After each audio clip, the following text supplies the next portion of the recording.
tugas-tugas reading course untuk membaca tentu sudah Anda lakukan, dan ada beberapa tugas yang sudah saya berikan di minggu lalu.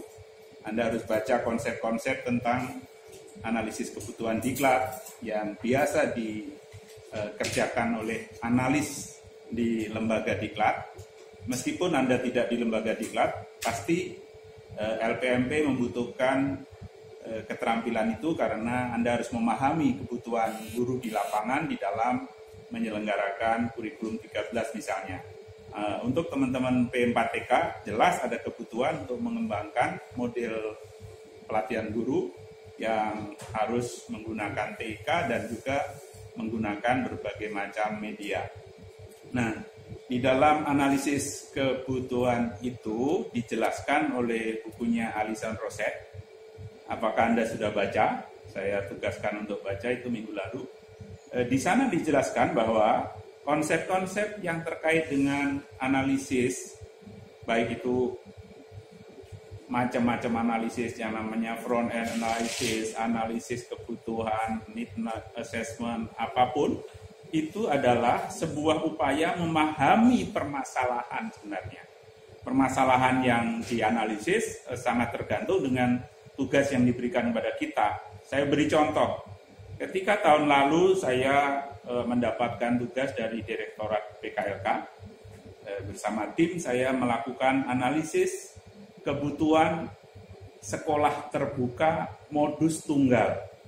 Anda tahu sekolah terbuka yang ada selama ini, SMP terbuka maupun SMA terbuka, adalah SMP Indo yang memberikan layanan pembelajaran jarak jauh atau terbuka. Itu adalah sekolah terbuka modus ganda namanya. Sementara Pak Dirjen, Pak Hamid Muhammad memerintahkan supaya coba dilihat bisakah dikembangkan model sekolah terbuka seperti universitas terbuka. Universitas terbuka itu adalah universitas modus tunggal untuk jarak jauhnya. Tidak ada kampus lain seperti universitas terbuka. Universitas terbuka adalah satu-satunya perguruan tinggi yang menyelenggarakan pendidikan jarak jauh modus tunggal. Nah, di tingkat sekolah kemarin ada keinginan untuk mengembangkan sekolah terbuka modus tunggal. Jadi dia tidak menginduk ke SMP atau SMA, tetapi dia menjadi lembaga tersendiri. Itu kami mengadakan analisis kebutuhan dengan melalui serangkaian kegiatan. Ada namanya FGD, Focus Group Discussion, diselenggarakan oleh Direktorat PKLK, lalu pesertanya dari daerah, dari kampus, dari unit-unit utama, dan seterusnya. Berlangsung sampai beberapa putaran, ada 3 kali FGD, dilanjutkan dengan ada survei, kuesioner disebar ke daerah, stakeholder atau pemangku kepentingan di lapangan juga ditanya apa cocok kalau ada sekolah terbuka di provinsi Anda, maka kepala dinas dan juga balai tekom ditanya, dan calon gurunya, juga tokoh masyarakat, calon siswanya ditanya. Jadi ada berbagai sumber data untuk membuat analisis kebutuhan sekolah terbuka itu. Itu kami sudah selesaikan laporannya tahun lalu dan itu sebuah contoh. Nah, itu contoh analisis kebutuhan program pembelajaran yang sangat besar. Tetapi di dalam mengembangkan pembelajaran, kita, PTP, bisa melakukan analisis kebutuhan yang lebih simpel, lebih kecil, lebih sederhana, yaitu apabila kita ditugasi untuk mengembangkan media pembelajaran. Misalnya untuk isi tayangan TVE, televisi edukasi, teman-teman saya, Mbak Nisa dan kawan-kawan ditugasi untuk coba bikin konten apa yang cocok untuk pembelajaran matematika kelas 10. Maka bisa juga diadakan analisis kebutuhan untuk pengembangan media televisi untuk pelajaran anak-anak kelas 10. Itu contoh yang lebih sederhana. Kemudian dalam analisis kebutuhan juga ada kebutuhan diklat yang misalnya di Pustekom harus melatih guru-guru melek TIK. Kemudian mengacu dengan kurikulum UNESCO, kita mengembangkan diklat literasi TIK di antara guru itu dengan namanya program membatik ya, mengembangkan bahan belajar berbasis TIK. Pelatihan-pelatihan itu sekarang ini sedang dijalankan dan dikembangkan, dan itu sudah dilakukan analisis kebutuhannya. Nah, itu pengantar dari saya.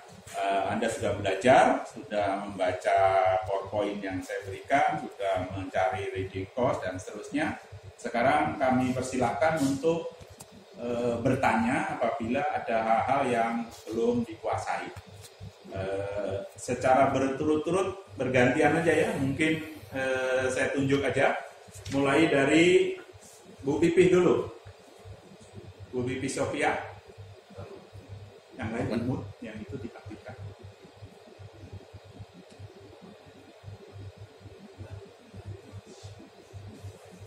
Suaranya nggak ada. Bisa.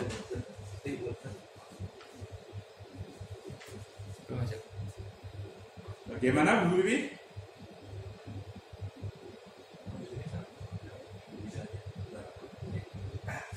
Oke, yang lain Bu Trina. Bu Bibi belum berhasil, kita tunda dulu. Bu Bibi siap bicara? Ya. Silakan. Ya. Saya agak kesulitan Pak untuk memulai analisis kebutuhan itu.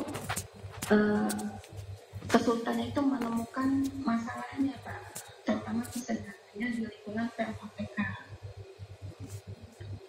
Oke. Apa sih sebetulnya yang bisa dijadikan masalah gitu Pak? Kesenjangan apa sih sebetulnya yang bisa saya bisa saya dapat gitu Pak?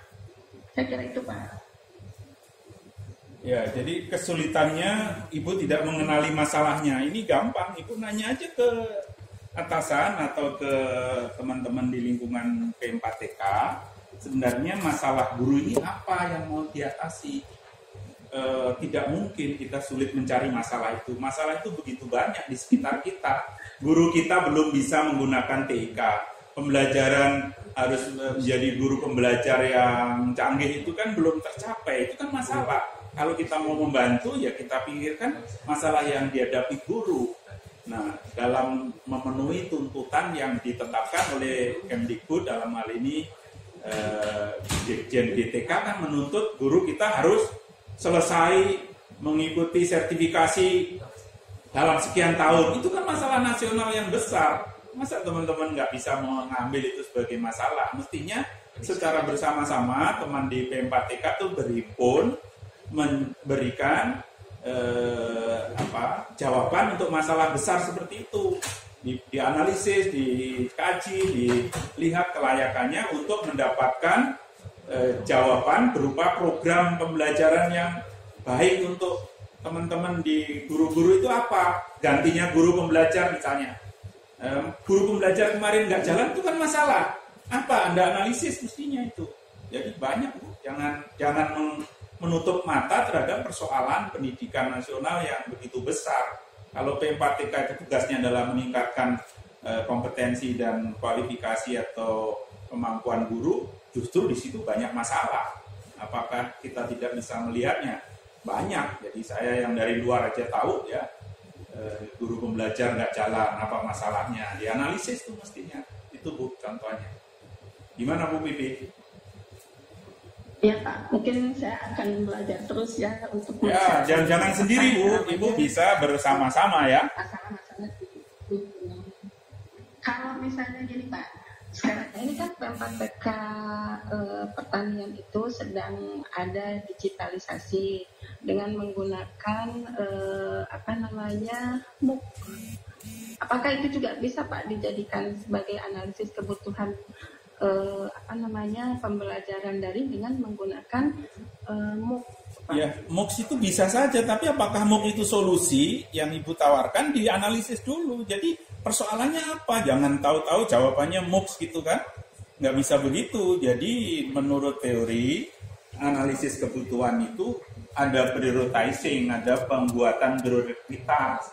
Ibu sudah baca yang dalam PowerPoint saya bahwa kalau ada sekian tawaran teknologi atau solusi dalam sebuah masalah pendidikan atau pembelajaran, tentu kita harus memilih mana yang paling urgen, yang paling berdampak, dan seterusnya. Apakah MOOC itu bukan malah jadi masalah nanti? Karena Ibu harus baca-baca di dunia ini, pengalaman orang menyelenggarakan MOOC, banyak yang terkendala, tidak berhasil. Jadi MOOC sebagai sebuah alternatif harus digunakan apabila semua kondisi prasyarat yang harus dipenuhi itu ada. MOOC tidak mungkin jalan tanpa dukungan bandwidth yang kuat, karena kalau MOOC itu kan masif.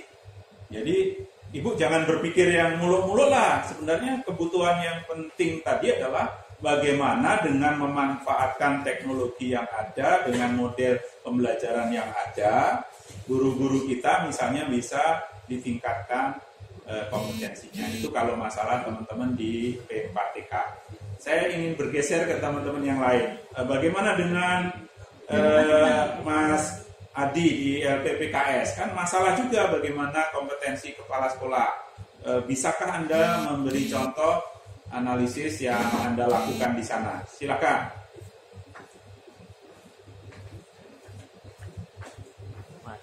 Mas Adi yang LPPKS. LPPKS.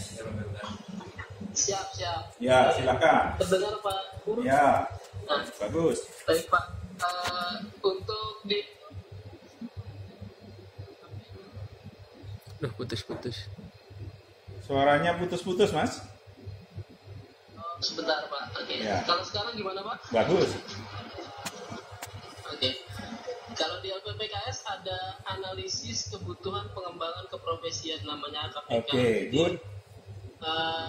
Di sana sebetulnya instrumennya itu adalah representasi dari Permen 13 tentang standar kompetensi kepala sekolah. Oke. Sehingga kepala sekolah bisa tahu atau bisa menunjukkan apa yang dibutuhkan. Ya. Kompetensi mana yang masih perlu untuk ditingkatkan. Ya. Itu dia di LPPKS. Ya. Saya ada tertarik dengan tayangan Pak Pur yang kemarin tentang 4 kuadran Ya. karakteristik learner karakteristik. Ya. Berarti ada able, willing, enable, and willing gitu Ya, ya. betul. Di pertanyaan saya gini Pak, apakah instrumen analisis kebutuhan atau pada saat kita melakukan analisis kebutuhan kita juga harus melihat atau memetakan apakah sebetulnya responden kita itu posisinya able, willing, atau enable, unwilling, atau unable tapi willing gitu, seperti itu Pak, sehingga nanti bisa dijadikan prioritas yang mana yang menjadi peserta diklat, yang mana. Oke. Itu saja. Ya, good question dari Mas Adi. Ya, saya coba jawab ya. Yang lain bisa menyimak. Jadi, jadi namanya pegawai, guru, siapapun dalam bekerja itu pasti bisa dikelompokkan ke dalam 4 itu. Nah, caranya mengelompokkan untuk dapat 4 itu, kita harus punya instrumen alat ukur yang bagus. Alat ukur yang bagus itu bisa juga dengan uji kompetensi atau dengan cara apapun. Di LPPKS tentu ada alat uji kemampuan kepala sekolah misalnya. Nah, kemampuan tadi bisa dilihat dari yang tinggi sampai yang rendah. Kalau yang tinggi mau diapain lagi? Kan nggak usah di training, nggak usah dimotivasi, nggak usah dikasih insentif. Mungkin sudah bekerja dengan baik. Itu dari sisi kemampuan. Tetapi kita harus ingat bahwa di dalam menghadapi pegawai kita, banyak orang yang sebenarnya punya kemampuan. Tetapi kenapa belum perform, belum berkinerja? Ternyata ada faktor lain yang terkait dengan motivasi. Nah, itulah ada istilah willingness. Kesediaan, kemauan untuk bekerja. Itu faktor lain lagi yang sering harus dipertimbangkan.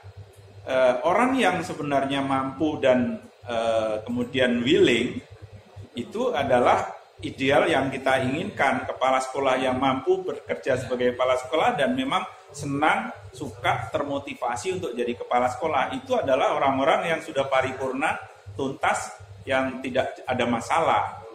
Tapi kita harus lihat sisanya, apakah 100% kepala sekolah seperti itu? Tentu tidak. Ada yang masih karena penempatannya tidak pas, dia tidak berkinerja dengan baik. Orang seperti itu mungkin able, tapi unwilling karena ditempatkan yang tidak pas. Dia perlu dipindah, atau mungkin diberi insentif, dan seterusnya. Jadi kuadran yang 4 itu adalah konseptual secara teori tentang bagaimana memilah pegawai atau orang dalam bekerja. Dan kalau kita bisa mengenali 4 itu, bagus sekali kita sebagai atasan bisa memberi solusi untuk training bagi yang unable tapi willing, punya kemauan kerja nih, kalau dikasih kerjaan pasti mau. Tapi karena nggak mampu ya salah-salah, belum benar, belum bagus. Itu perlu di training, itulah yang prioritas training. Tapi solusi analisis kebutuhan yang dijelaskan oleh Alison Rosset, bahwa kalau kita melakukan analisis, pemetaan pegawai dan seterusnya, kepala sekolah diajarkan assessment, diuji, guru ada UKG dan seterusnya, itu akan bisa dikelompokkan kalau bisa ke dalam 4 kuadran itu. Berarti harus ada instrumen yang menanyakan tentang willingness, tentang motif atau semangatnya dalam bekerja. Itu adalah secara teori. Apakah dibutuhkan? Terserah Anda dalam melakukan analisis kebutuhan. Anda melihat ada kebutuhan menggunakan 4 kuadran itu tidak gitu. Kalau asumsinya semua itu sudah willing karena sudah menyatakan punya fakta integritas, punya macam-macam, bisa saja diabaikan. Tetapi ingat, hati-hati, jangan sembarangan mengajari orang yang dalam diklat itu kategorinya sudah mampu, diajari itu hanya ngerepotin Anda. Jadi LPWKS tidak selayaknya melatih kepala sekolah yang sudah jagoan, ilmunya udah tinggi. Gitu Mas Adi. Terima kasih ya. Baik Pak. Terima kasih Pak, terima kasih. Ya, saya mau beralih ke Bu Yulia. Bu Yulia Isratul, silakan. Bagaimana belajar Anda tentang analisis ini?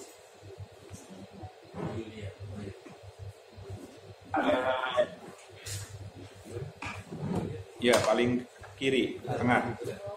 Silakan Bu Yulia. Nggak bisa deh.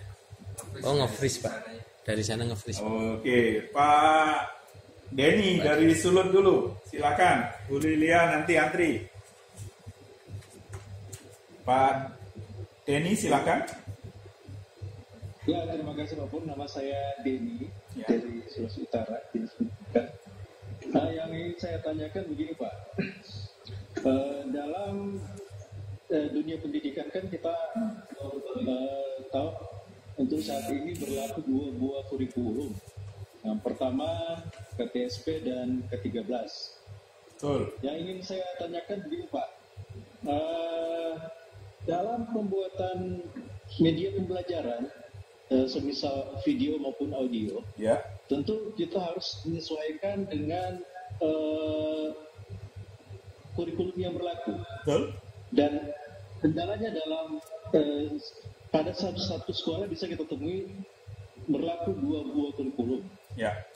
Nah, yang ingin saya tanyakan begini Pak, apa yang menjadi acuan yang dari guru agar supaya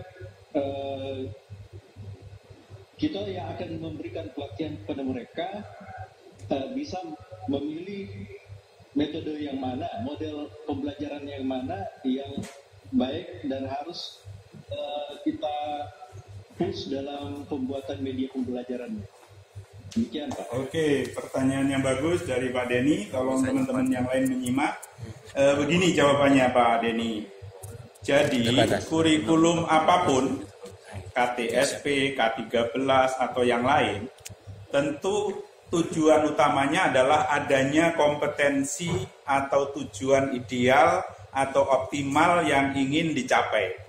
Pelajaran apapun di K13, di KTSP ada objektifnya, ada tujuannya, ada goalnya. Harus siswa mampu ini.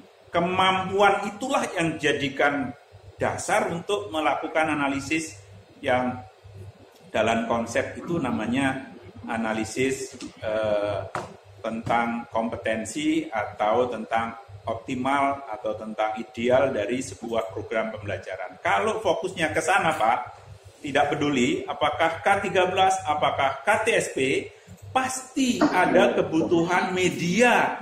Nah, medianya nanti apa?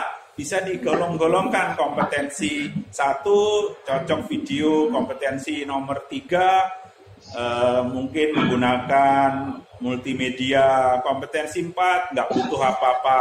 Kompetensi 5, perlu multimedia lagi, dan seterusnya. Itu bisa dilakukan analisis oleh PTP dalam rangka membantu guru supaya guru bisa dengan tepat menggunakan model pembelajaran yang sesuai. Jadi Pak, tugas teman-teman PTP di Dinas Pendidikan dalam hal ini seperti di tempat Bapak harusnya adalah memecahkan kesulitan guru di dalam mengimplementasikan K13. Kalau kesulitannya disebabkan oleh tidak tersedianya media, tidak adanya teknologi informasi komunikasi yang baik, maka itulah tugas PTP untuk membantu teman-teman guru. Tentu dalam hal memproduksi, mengembangkan sampai menjadi media yang jadi, teman-teman PTP harus bekerja sama dengan teman-teman guru tersebut. Begitu Pak Denny. Ya, betul. Ya, terima kasih Pak. Oke. Ya, saya mau beralih ke Bengkulu. Ini Bengkulu, Pak Muzanib, silakan.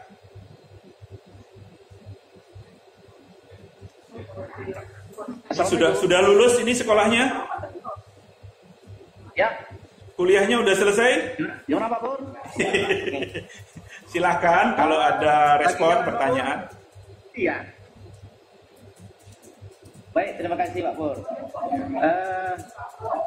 Kebetulan saya pernah melakukan analisis terkait dengan media pembelajaran.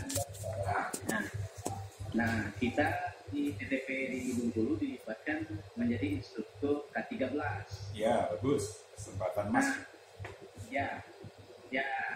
Ternyata di awal-awal dulu di tahun 2006 itu kita melihat banyak guru-guru itu belum mampu membuat presentasi berbasis IT. Oke. Sampai-sampai menggunakan input saja itu masih terkendala Pak Pur. Oke.